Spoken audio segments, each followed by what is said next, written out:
Welcome to TBL Scope. I'm Kyle Koster. I'm here with Brian Giuffra.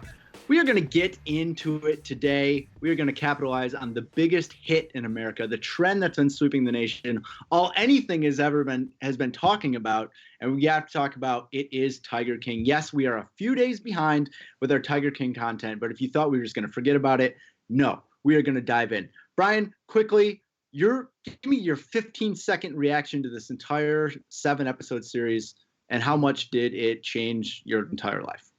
It changed my weekend, that's for sure, because I did watch it over the entire weekend. I thought it peaked in episodes 3 and 4. I was captivated. I thought it did putter out at the end, but sometimes when you have such craziness in those explosive middle episodes, that's kind of bound to happen. I loved it. I'm enthralled by it, and I can't wait to do our draft of it right now. Yeah, exactly. So what we're going to be doing is we are going to be conducting a draft. And the goal of this draft, we'll be selecting characters from the series to staff our hypothetical Big Cat Park. Now, it'll be 8 rounds. The goal will be to assemble a crew that, number one, doesn't kill each other or allegedly attempt to do any murder for hire plots or allegedly feed anybody to a tiger. And then second of all, the second goal will be you want your park to be lucrative. You want people, you want draws, you want the big personalities. So at the end of this, we'll have an 8-person team, and we'll decide who drafted the more savvy staff. Now, the twist of it is here's how the format's going to work. We're going to start in the first round. Brian will have the first pick. He will select an employee. Then it will go over to me. I will select an employee for my park. But it is a snake draft. And in the second round, I will have the first pick, and I will be able to pick anybody off the big board, give them to Brian for his park that he must employ. So there are going to be a lot of backstabbing. There's going to be a lot of bad blood. That is the whole point. Let's get into it without further ado. Brian, your first pick in the Tiger King character draft is? Joe Exotic. And it has to be Joe. The reality is that he was the biggest star of it. He actually ran that park for 20 years. He was not a great person, but he figured out a way to make it work. I also think in this world, he's now out of jail. Can you imagine how many people I'm going to have coming to my park just to look at Joe Exotic? He was the showman of all of them. Forget Doc Antle, forget Carol. Those people were side shows to what was really there, which was the animals. Joe was the star of his show. And that's why I'm going with him. Number 1 overall, get the people in the door, get them buying the Joe Exotic merchandise. We're going to be making money hand over fist. Yeah, I mean, I think that's probably the consensus number 1 pick. Joe Exotic, fabulous character. You watch the series and you'll kind of end up liking him, even though he did some loathful things. He is very charming. Big personality, and you're right, he did have success. I think that's a great pick. I'm going to go with my first pick. I'm going to go completely on the other end of a person that we don't know anything about their personality, really, and that is Don Lewis, Carol Baskin's first husband that disappeared. If you watch the series, you know that he had deep pockets. You know that he hid his money. You knew that he was a bit of a character himself, but he was all about the business, and he was all about seeing these tigers and seeing these big cats as monetary opportunities. Now, did he have a little bit of friction with his wife? Yes. But with other people, you had his lawyer talking about what a great guy he was. You saw his ex-wife, his daughters. They thought that he was a good guy. I think that he's going to be the Rock. He's a businessman. He is, he's unimpeachable ethics from what I know. He is the guy I want setting the example at my park. And let's hope that he doesn't disappear halfway through. Now, getting to you, I get to pick someone for you. And since you picked Joe Exotic, there's a lot of ways I could go here. Joe Exotic had a lot of bad blood with many different people. But I'm just going to go with the most basic and obvious one, and I'm going to give you Carol Baskin. Now, you might be wondering, why am I giving you Carol Baskin? She built an empire. She's big on social media. Imagine those two trying to coexist, getting along. I mean, basically, she broke his brain, totally derailed him. He had a lot of other factors too, but that is the one thing that he could not, it was the brainworm he could not get out of his head, and it led him to destruction. So I'm going to give you Carol Baskin. You also knew I was going to give you Carol Baskin because she would kill Don again and feed him to the Tigers a second time. That's the reason why that was a smart pick right there, my friend. Now we're sidling me with. Well, listen, I literally have to give you Jeff Lowe, because if I don't, then you're going to give me Jeff Lowe in the next round, and then my park is really imploding. I actually think that Carol and Joe, if they were working together, could work in harmony, and I'm going to tell you why. The reason why they hated each other was because they both were trying to profit. Ultimately, Carol Baskin was trying to profit. I'm convinced of that. Maybe she likes the animals in a different way, but Joe loves the animals too. I think that actually, if you got them in the room and they're under the same roof, they could coexist. But Jeff Lowe, literally no one can coexist with that guy. I mean, first of all, that Oakley hat, I mean, just get a new hat, bro. Like, this is, this guy is like still reliving the 1990s.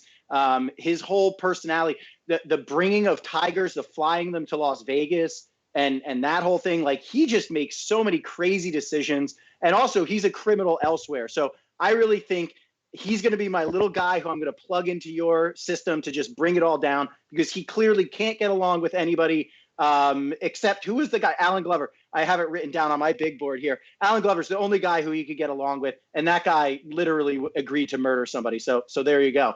Pick up Alan Glover later in the draft. Who are you down for your own park? It's the easiest pick for my own park ever. You got to go Doc Antle. Now I have the three biggest big cat people in the world, as far as like this world is concerned. All of them have different strengths. I think Doc Antle has like a little bit more of that like professionalism to him. He seems to have a little bit more of like the polish when it comes to presenting. And by the way, him and Joe it seemed like they were friendly. They were exchanging animals. It seemed that maybe Joe even got his start thanks to Doc Antle. So I really love their dynamic. And then Carol comes in, and she's, keeping the PETA people off of me. So I'm actually loving my park so far. Yeah, I think that's a good pick. You have a lot of big splashy names. I don't see a lot of people there who are going to be doing the work. So this is my pick now. So I will take you, like you said, there's been a run on, you took the big cat procurement people, which was a smart pick. I would say that Don Lewis is the business arm, is going to be able to take care of a lot of that. Jeff Lowe, seedy character, not a big fan of him. Wish that someone would tell him my first order of business is going to be like, the bandana isn't fooling anybody. Everybody knows that you're bald. But you've kind of forced my hand. But this was the guy who I was going to pick anyway, and that's Tim Stark. Tim Stark was kind of the voice of reason, the man who always, as much sense as a man who's always carrying a monkey around can make, this guy made it. Like, if you put a chart like always carrying a monkey, but also making intelligent points, this guy's up high on the X and Y axis. So I thought that he was really smart. He knows how to build things. Yes, he did have a little run-in with Jeff Lowe at the end, so we know that they don't work well together, but my hand is forced. But he was very reasonable when he talked about Doc Antle, and he said, forget about your business acumen. How are you getting the women to do it? And when he was always telling Joe Exotic to stop it with Carol Baskin, to keep his eye on the prize. I think that the guy made a lot of sense, and I think that he's actually going to be a pretty reasonable, good worker for my crew. I think that I'm lacking in pizzazz, but I think that we're going to get the job done. Going over to who you are going to have at your park right now, you have a lot of big personalities. What if I throw a fourth one at you? And that is Mario Tabreau.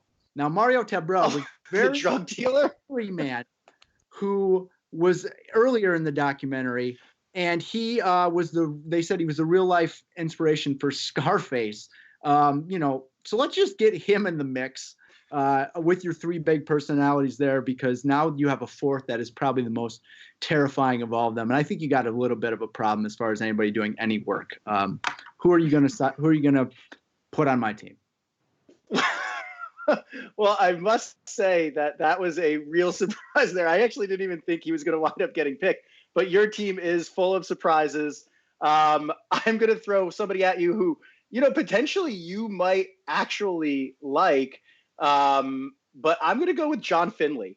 I'm throwing him in there because he never did anything. He literally was the husband. He played with the animals, but he kind of was living on easy streak. And then you find out that he was like lying about everything, right?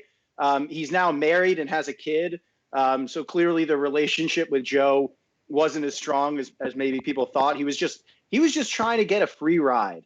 And I think that on your team, you can't actually support that because you don't have enough of these big personalities that are bringing the revenue in, right? Mm. Who's going to be this guy's sugar daddy? So you get John, and then I'm getting to business here, right? We need now Now you for get all, now I'm getting to business. We need all of this to be filmed, and there's nobody better than Rick Kirkham to film it all. Because guess what? In this thing, I'm actually thinking that I'm like kind of separate from this, right? I'm just reaping the rewards. So Rick is literally going to take all of this. He's going to film it all, and we're going to create another documentary that I'm going to sell to Netflix for $100 million. It's going to be a live series, and then there's going to be behind the scenes. Game over. Rick is going to tie the whole thing together, and we're good. The best thing about this video may potentially be you saying the words, there's nobody better than Rick Kirkham. I think what was proven abundantly clear was that there are plenty of people better than him. But again, a good pick. Again, you're all flash. You are very interested in making a big online footprint. I'm going to keep with my blue collar roots, get people in there that like to do work. I'm going to pick Eric Cowie. Now, Eric Cowie, beautiful hair, ended up testifying against Exotic Joe Exotic. I use them interspersed. He really cared about the animals, and he really did the work. He had a good head on his shoulders. He was not about all the ancillary items. He's going to be a person who actually takes care of my animals, which I think is super, super, super important. Over to you. I mean, there's a couple different ways I could go here that are going to be real problems.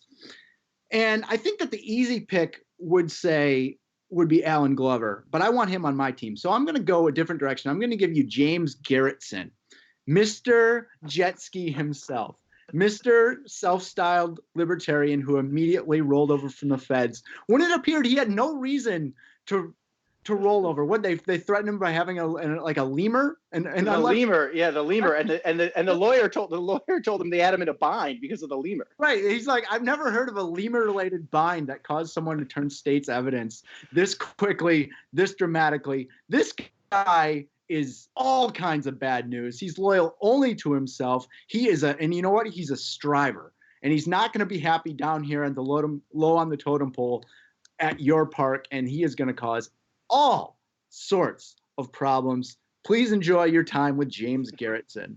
I was going to give him to you. I really was going to get this pick. I was literally going to give him to you. But the Eye of the Tiger moment, that was probably the wrap up for me. I know there was more to the series, and I did watch the rest of it. But that moment, I just almost peed my pants. So at least I can get right. I can still have Rick film that, and we can get some sort of film of him out on his jet ski. That can be his moment in the sun. Okay, so you threw me for a loop. I think that the next person I have to give you is Alan Glover. Gladly. You know, he is a drug addict. He is a hitman. He will listen to Jeff, and Jeff is going to literally be the one who's trying to implode your park. So now I've given him a right-hand man in Alan Glover, who, by the way, if I saw him down a dark alley, I'd be so terrified. That guy is one of the most terrifying humans I've ever seen in like a reality type video, like a documentary like this. I was pretty blown away by his whole thing. And you know what? You're right. I don't have enough workers. I don't have enough people who are going to really kind of give it all up for me. So I'm going with Kelsey Safari. She lost her arm. She came back. You know, I don't like how great of a worker is she? I don't know, but she's loyal. She's loyal. She's a good worker. It appeared that she didn't even need to amputate her arm, but she just wanted to get out of there and get back to work. 6 days later. That's who I was going to pick. That's a tremendous value. I needed her. By the way, I was going to pick Eric earlier, but I knew that him and Joe, that just wouldn't work out. But Kelsey's still loyal to Joe, which like even like after all this time, she's still loyal to Joe. And so I'm going with her. I thought her story was interesting. By the way, I was shocked when that happened, when she had the arm amputated, came back. Obviously they don't introduce her as that person at that point. You don't realize that the person you've been talking to this whole time has lost an arm in that first part of it. And I was like, that was like just an absolute shocker. Spoiler alert, too late for anybody who's watching this, but that was a shocker. She's just so loyal, and that's what we need. Is we need some loyalty. Yep, I gotta give you a tip of the cap here. Now, for my final pick, I'm down to 2, and I'll just tell you because I don't think you're going to saddle me with either one here. So I'm down to 2 people I really loved. I love John Rinke, the guy who had the artificial legs. He was a great character. Seemed like a good guy. Kind of had a Scott Van Pelt vibe later. Looked like him a little bit. I really enjoyed that. I thought he was great, but I have to, with a heavy heart, I have to not offer him employment, but instead, my final pick, I'm going to take Joshua Dial, my man, the political comms director, the guy who was vaping and coughed, the guy who watched a man shoot himself in the head and kill himself and barely reacted like he was watching a meme. Just this guy's all over the place. He's smart. I need someone to get the messaging out. You're exactly right about him. He is loyal. He was so passionate about what he wanted to do, about being in PR, that he hitched his wagon to the Joe Exotic train. I think working with this crew will be a walk in the park after that. So I'm going to go ahead and take him. And for your last pick on we're kind of getting down to the point where there's not that many terrible people to be stuck with. And I'm kind of looking at my board. I'm not 100% sure what I'm going to do. So I'm going to go ahead and give you a person that sadly was not, a tragic story, but also did not bring anything to the table. I got to give you Travis Maldonado. Just kind of sad. Just kind of using up resources, and it's really, on a serious note, it's sad that his life was reduced to being like this after note in a series. But again, for the purposes of the draft, I got to give you him just because there's not a lot of upside there. Yeah, I don't have any comment on that. That was actually a really sad part of it. I was completely shocked. And yeah, that was one of those, I think that was an episode 3 moment where you were just like, wow, I couldn't even imagine this. But I can't believe you didn't just give me Brittany Pete. I'm so shocked. She's the law enforcement person from PETA who had been investigating Joe for all that time, and then who Joe then turned to take down the other people. That was a big missed opportunity. And I was looking at my board, and like, you were going too goody, so I wasn't going to give you her because I felt like, yeah, she would definitely bust your chops about a couple different things that you're doing. But I thought for sure that's where you were going to saddle me. And then the other person I'm going to bring up is Howard Baskin. I can't believe he didn't get picked. Just a loyal person who's just. Are you giving Peter Baskin? Well, I'm gonna give you Baskin, but what I was gonna say is I actually think he's a good pick for you. But at this point, I want you to have somebody who he seemingly doesn't do anything either. Again, another person who just seems to be living, like, he just seems like he wants to survive, to be honest. Like, he knows that Carol killed Don. So now you have that interesting dynamic of like second husband, third husband, right? The one guy trying to divorce the other one who's literally wearing to wear a leopard outfit or a tiger outfit and walk around on a collar, right? So I'm just trying to give you somebody who I think, again, I just don't think he does anything. I didn't recognize one thing he did the entire thing, other than the fact that he survived with Carol Baskin, which is an accomplishment. Right. So that is fine. I will gladly take him. Our teams are complete. Just going through yours one by one, you got Joe Exotic, Carol Baskin, Doc Antle, Mario Tarubi, Rick Kirkham, James Garretson, Casey Safrey, Travis Maldonado.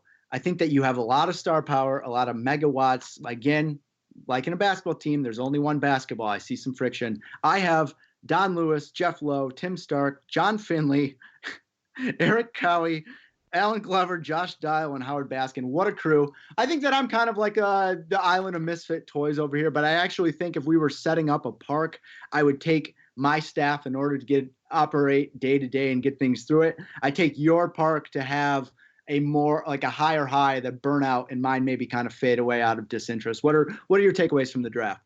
So I'm going to be honest, as you're reading that off, I'm going to agree with you that I think your park has longevity, right? If you're looking for something that's going to be around in 2 decades from now, I'm going with Kyle's team. But I'm like looking like I want to cash out right now. I want to get as much money as I can off of this series. And I don't see a way that I'm not walking away as the owner of this park. I don't see a way I'm not walking away with at least $100 million for 1 year of work, which to me is the greatest thing. And, you know, the only thing is then that $100 million is literally going to be put back into the animals because I love animals. And I'd have to make sure that after this 1 year of this complete burnout, I'd have to hire new people. Maybe I'd have to hire the people at your park to come over and fix all of the issues that my park, but I'm still making 100 in 1 year. Yeah, no, this is fun. This is really interesting. But I mean, the thing that's like become so clear in episode 2 of this series, and also doing this exercise, is if you want to staff one of these places, I mean, the crew that you have to choose from is just, I mean, let's just say it's probably not how you would set out to run a business, getting all these hands in the pie. And obviously it had, some negative endings for people. So that's been the draft.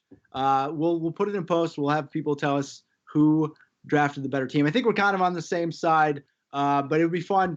Throw this idea out. You guys got time. Do your own fantasy draft with your friends. It will obviously create some arguments, some strong feelings on every side of the aisle. So for that, I'm Kyle Koster. This is Brian Giuffra. This has been TBL Scope.